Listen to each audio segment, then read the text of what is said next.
So, basketball advanced stat tayo ngayon. Yung true shooting percentage. So, ginamit ko yung yung total points ni Michael Jordan. No, tapos fictitious lang, example lang. Halimbawa, nag-attempt ako ng 20,000 attempts.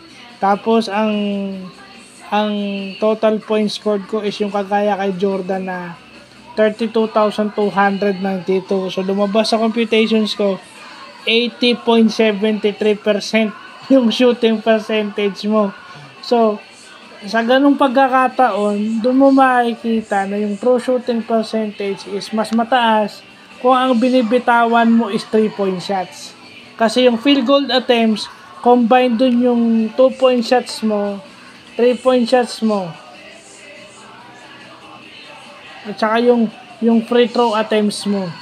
So kaya mas mataas yung kay Steph Curry kaysa kay Michael Jordan kasi karamihan ng binibitiwan ni Steph Curry is 3-point shots.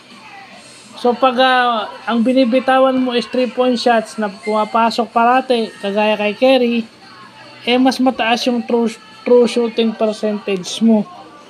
So ito yung efficiency ng kung gaano ka kagaling umiscore. Kung gaano ka ka-efficient sa loob ng court in terms of shooting. Yun na yun, sama-sama na yun. Field goal attempts, 2 points, 3 points, tsaka free throw.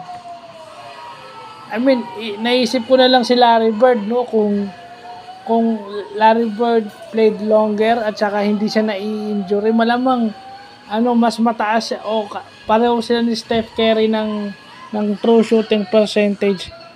Kasi si Jordan 56.9%, tapos si Steph Curry nakita natin 62.6%. So ibig sabihin 56 plus 6,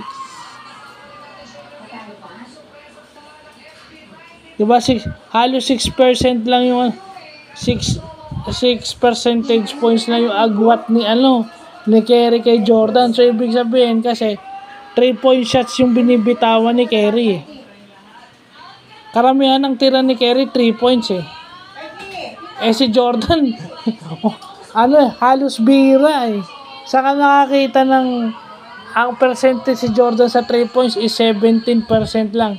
17 to 20% dahil bibira siyang tumira ng 3-point shot. So mas mataas talaga yung kay Curry. So yun yung mabuting nalalaman natin yung true shooting percentage. So yun lang po.